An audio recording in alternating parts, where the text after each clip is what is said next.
Ladies and gentlemen, welcome back to the Sky Into Eye show. And today we have royalty back in the building, one of the smartest What? and sharpest football minds, our good friend Mina Kimes. And I promise you, we will allow you to be the authority on cover four. So we'll just leave that where it may be. How you doing, Mina? I'm good. Yeah, actually, I wonder if we'll see any of that in this game. I'm excited to talk about this one because it's a good matchup. We Yeah. previewed it on my show.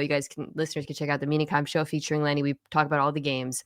And the more I talked about it, the more I found it to just be very hard to pick, very close, very possible that the Cowboys could pull off a win. So I think that's exciting. Hey, I was thinking about this on the way back home. This looks like two completely different teams from the first matchup in Yeah. week one, especially for the Cowboys who had, Mozzie Smith was on the roster. He's no longer here. Trayvon Diggs was out there. Damone Clark was out there. Now you're getting, Quinnen Williams, Overshown, Logan Wilson, Savon Rivera. I mean, there's so many new faces here. And in Philly, they went out and got Jalen Phillips. It's definitely lining up to be a way more high-end matchup than it was to start the season. I agree. And also you have more time with even guys who did play week one. Like I was thinking about George Pickens and, that was his Absolutely. first game and he wasn't targeted that much. And and he was on Queen Mitchell, was part of that. But I do think it's going to be interesting to see, especially after coming off of, maybe the best game of his career, how much they use him. Let's start there, if you guys don't mind. Let's talk about this Cowboys offense and this Eagles defense, which seems to be playing its best ball of the season right now. They're playing a lot, really fast, really physical. They're in tune to this Fangio 6 defense, if you will. But what area do you think the Cowboys can stress out this defense, which has been shutting down offenses the last few weeks? Well, the Eagles, as you guys know all too well, have one obvious weakness, and that's the cornerback who plays opposite Quinn Mitchell. It's Adoree Jackson, who actually has held on to the job, right? There was some consideration he might lose it, but he didn't. And Dallas has a unique ability to attack him because they have two wide receiver ones, which very few teams around the NFL have. I think the question isn't whether CeeDee Lamb or George Pickens can beat Adoree Jackson. Pardon me, I think they both can. It's just going to come down to whether or not Dak Prescott actually has time in the drop back passing game. Because this Eagles pass rush has been ferocious, right? Since the trade it's not just the trade for Phillips. You got Nolan Smith back. Nakobe Dean has been playing out of his mind. And suddenly you have the two defensive tackles. I think Jalen Carter, who of course didn't play in that first game, has also gotten healthier as the season has gone on. So I think the question for Dallas for me is just like, can you buy time for Dak to take advantage of that weakness? Yeah, that's going to be a big part of it. And then when you talk about what they like to do in the secondary, they're playing a little bit more nickel and stuff as well. I think that Dallas will seek to try to take advantage of Adoree Jackson in those situations. Sometimes they roll DeJean out there. But when you're talking about that Philly pass rush, I think Ojomo doesn't get enough love. I don't think he gets enough love for the way that he resets the line of scrimmage and is able to, really take on double teams for that interior of that defensive line. You mentioned Jalen Phillips, 6 pressures last week alone. His impact has been almost immediate. I was saying on my show earlier today is that, when you look at the Quentin Williams and the Jalen Phillips, like it was like they were one-upping each other, Jerry and Howie in this trade deadline. But yeah, that's going to be huge for Dallas protection-wise. I do think that they have this offensive line unit is like back together again for another time.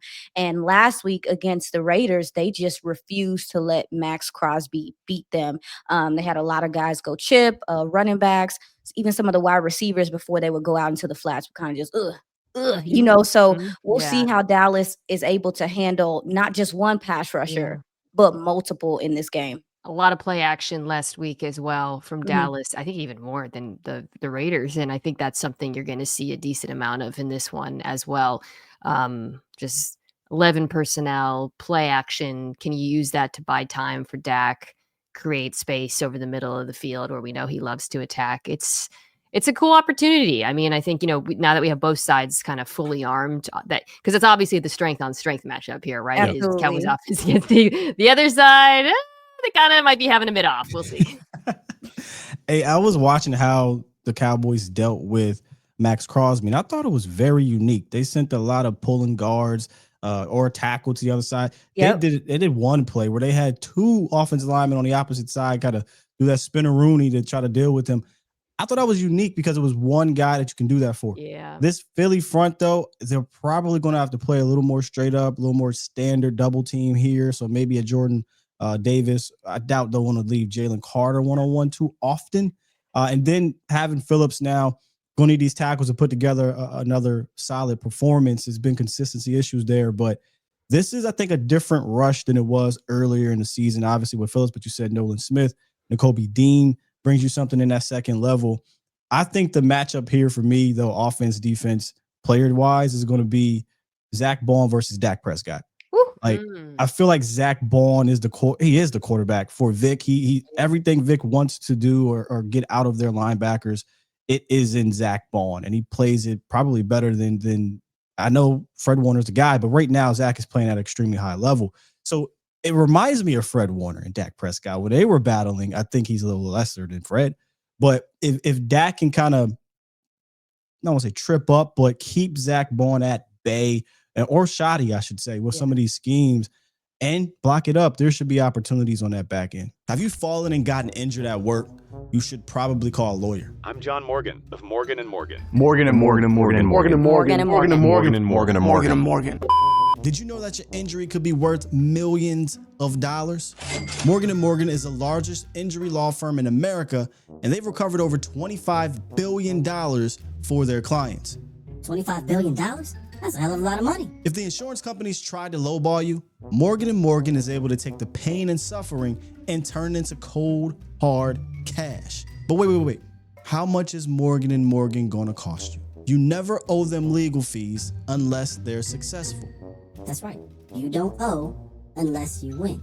And if you don't know how to hire a lawyer and it sounds too hard, it's actually super easy. You can just go to their website, and then in a couple clicks, you can find out if you have a case. You can literally do it from your smartphone. And remember, there's only one Morgan & Morgan. Wait, there's more than one because, let me see the script. Oh, last name. Oh, okay, roll it. You can start your claim today by going to forthepeople.com/Skywalker. The link in the description.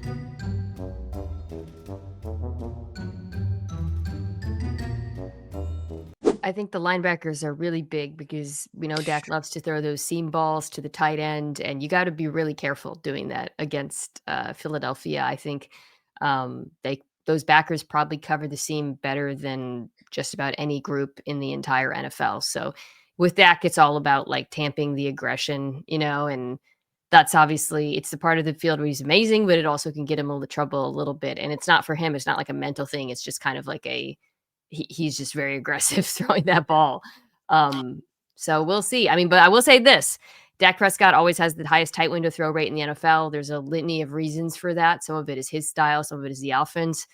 But last week, Jalen Hurts topped him at 35% of his throws were tight window throws. And that's been an issue. That's been a thing for him as well this year. So there might be opportunities for Dallas to come away with one. Yeah, when you talk about that Eagles secondary and obviously that linebacker core, the passes defense is what really stands out. And that lets you know that this is a defense that is aggressive. This lets you know that this is a defense that is smart as well. They're playing a little bit more zone and mixing in guys. I think one thing that concerns me is some of the blitzing that they do with the linebackers at times. Yeah. Dallas, is getting better at like their exchanges and stuff like that with this offensive line. Again, like I said, finally getting to be together. But that's something that I am a bit concerned about is the blitz pickups, the communication. Dallas has done that better at home, but I wonder if we see a little bit of an uptick in that. Philly doesn't do it a lot, but it's typically effective when they do, how they handle that. Dak's been good against the blitz. I was going to say, yeah, Dak's probably not one of the quarterbacks I'd want to go heavy blitz again because he's really good at beating it, really efficient. He's good at finding his answers. And you have guys on Dallas who can get you yards after the catch. I mean, if you blitz and he's able to find Pickens or Lamb, good night, right? So yeah. I think your point is definitely true. And Dean's been a really good pass rusher for them. You saw that last week. But if I'm Vic Fangio, I think we're going to see a lot. It'll be interesting kind of, they play like a sort of modified man. It's more of like a match. But I think we're going to see him emphasize the pass over the run. I think he's going to trust his front seven, his defensive line to hold up, and we'll see. And hope Dak makes mistakes and drop guys in coverage. Don't kill me, Chad, but I definitely could see a similar game plan that he as and Vic Fangio had in the Super Bowl against Pat Mahomes. I don't Mhm. think they blitzed a single time. Yeah. Wow. And, with the Cowboys being here at home, Dak plays probably better than any quarterback at home in the league right now, 21 and Yeah. 2 against the NFC East. And when he sees Philly on the schedule at home, he hardly doesn't play well. And, Vic Fangio, if I'm not mistaken, didn't get a chance to play him, coaching Philly last year at home. But a Vic Fangio style defense, not led by Vic Fangio in 2023, got chewed up at home. Dak Prescott Cowboys blowing out the Eagles that year. So I think he's going to probably, like you say, rely on this front to get home and maybe a timely blitz. You already said it, Tuai. He doesn't blitz much at all. So maybe you get a couple here and there, but I feel like they're going to say, can you block? Can your tackles hold up? Can your interior, which I think strength on strength is our interior against their interior, but can your interior win more than mine's? And we're going to put a sea of guys in the back and see if Dak can thread the needle, which we know he can, but all it takes is one mess up. And I still like the Cowboys' chances in the pass game. They just have to block it up.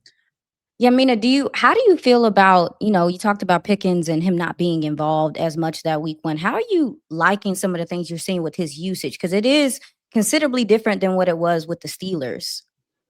Yeah, I mean, I think you just saw last week what a complete receiver right? With the Steelers, it was just, especially with the end of the Russell Wilson era, it was just go balls. And I think one thing I really liked last week and some other games too is just how good he is as an intermediate pass catcher and short, honestly, because he's really good with the ball in his hands. He's really, I mean, the last week he obviously had a couple of unbelievable plays, but I think, we talk so much about his ball skills, and they're probably the best of any receiver in the NFL, that you can also forget he has very unusual speed and agility for a guy his size.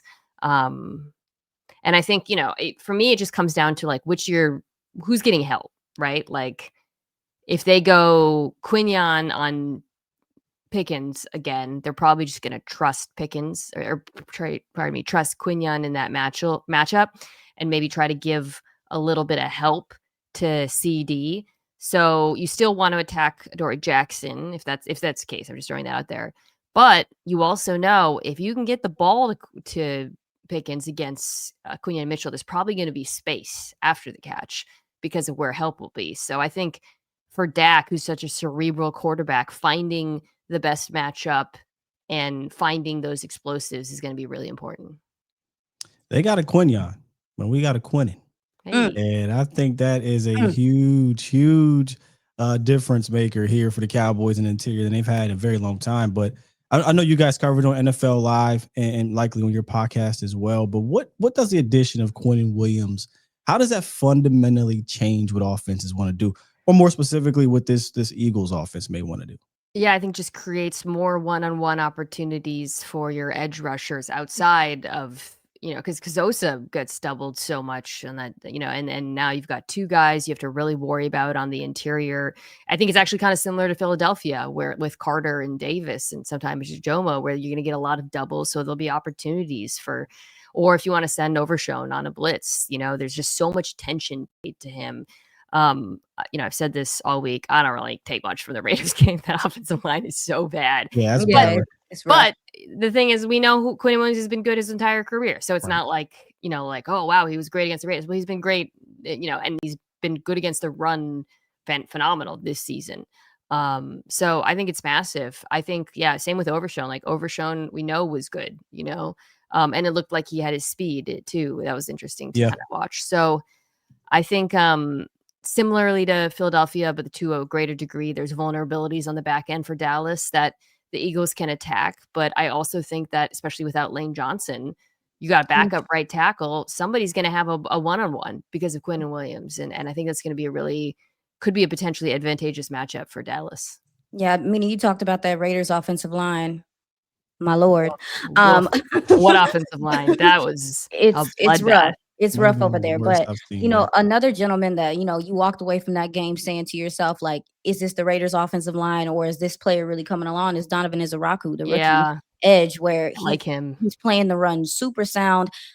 Obviously, I think he has grown in his pass rush ability and keeping guys' hands off of him and just being better, off the snap. So for me too, I think Dallas will have opportunities to take advantage of that right tackle with Lane Johnson being out. And the thing about Quinn Williams, you mentioned the double teams and him honoring a double team. The dope thing about him is not only does he honor it, he can beat it. He Yeah. can beat them. He can split them. So that also adds like extra stress to me, to that offensive line, to know that not only do we have to double team this guy, there's also a possibility that there's a free rusher and this guy can actually get through and get, sound penetration as well. So I think he's been a dope addition. Seems like his spirit really fits the defensive line, and him and White Cotton are happy to be back together. He's great. I'm glad you mentioned Azaraku because Yeah. last like month and a half, 2 months, He's been one really of the been best growing. on defensive as a ends, pass rusher, and he's been good at run defense all year as well. I'm always amazed at how good he is in run defense at his size with his build, but I think he's just very powerful for his, for those who don't know, smaller for an edge.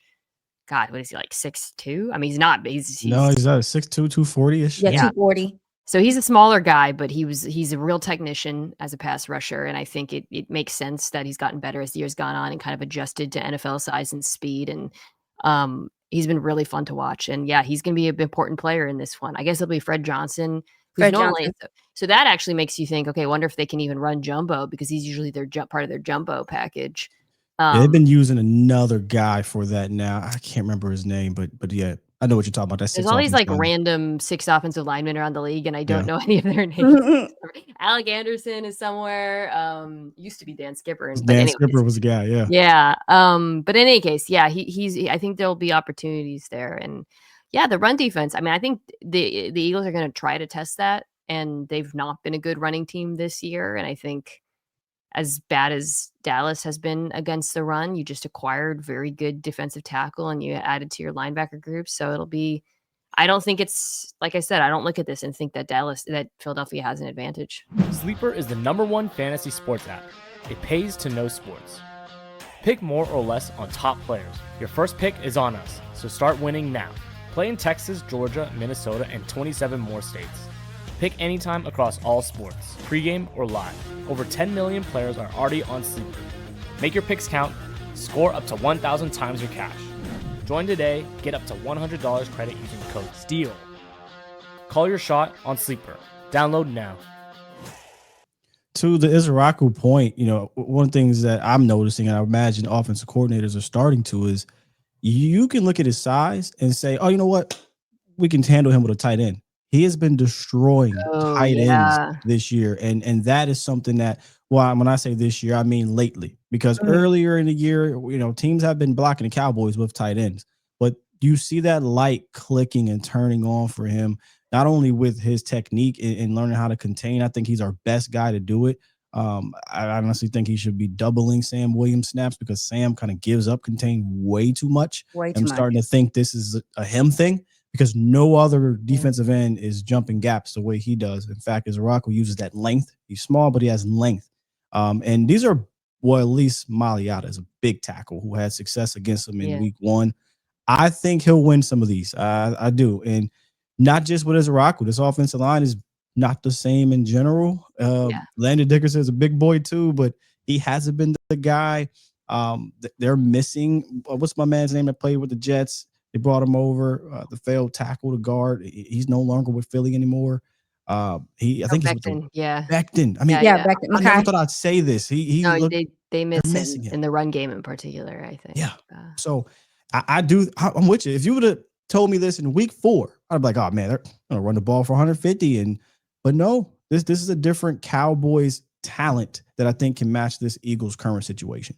Yeah, y'all mentioned the defensive ends dealing with the tight ends. That's one thing I noticed about Philly. When you talk about their their inefficiency in their run game, is that I don't believe the tight ends have been blocking as well at the point of attack either this year. And then when you talk about their offensive line, Tyler Steen is a little bit more slow-footed. I think some of the pulling and stuff that they normally like to do, they can't do it the same because that interior of their offensive line doesn't have the athleticism to get around and really do some of those kick out blocks and some of the stuff they want to do. Tackles are still awesome, but that interior being weaker to me has limited their toolbox when it comes to their run game.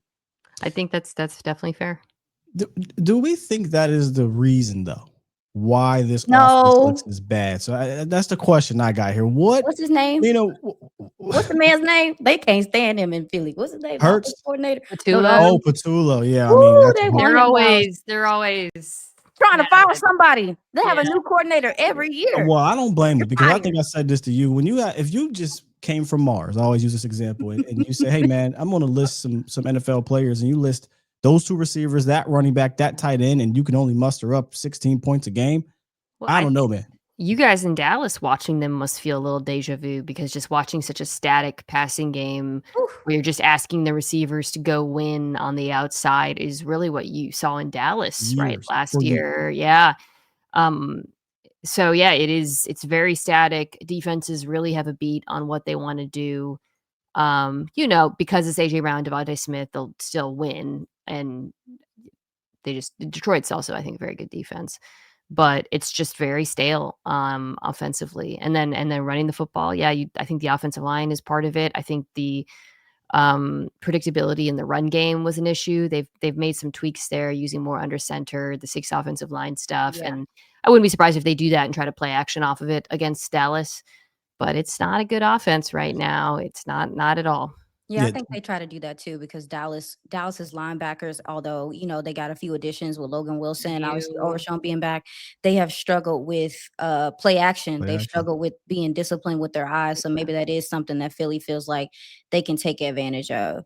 Yeah, I'm surprised the Raiders didn't spam the Cowboys with it because I don't think they stopped them a single time in that game. They tried early, and then it was interesting because Dallas just started playing the pass so aggressively. Yeah. The Raiders can't run the ball for shit to punish that. Like they had one delayed handoff, and I was like, this should work. If you were a good running team, you could punish them for playing the pass, but the Raiders are just like, the Raiders are the Raiders. So Mina, this is a Cowboys show. The Cowboys win if this happens. The Cowboys win if either one of Pickens or Lamb goes crazy and Dak doesn't turn it over.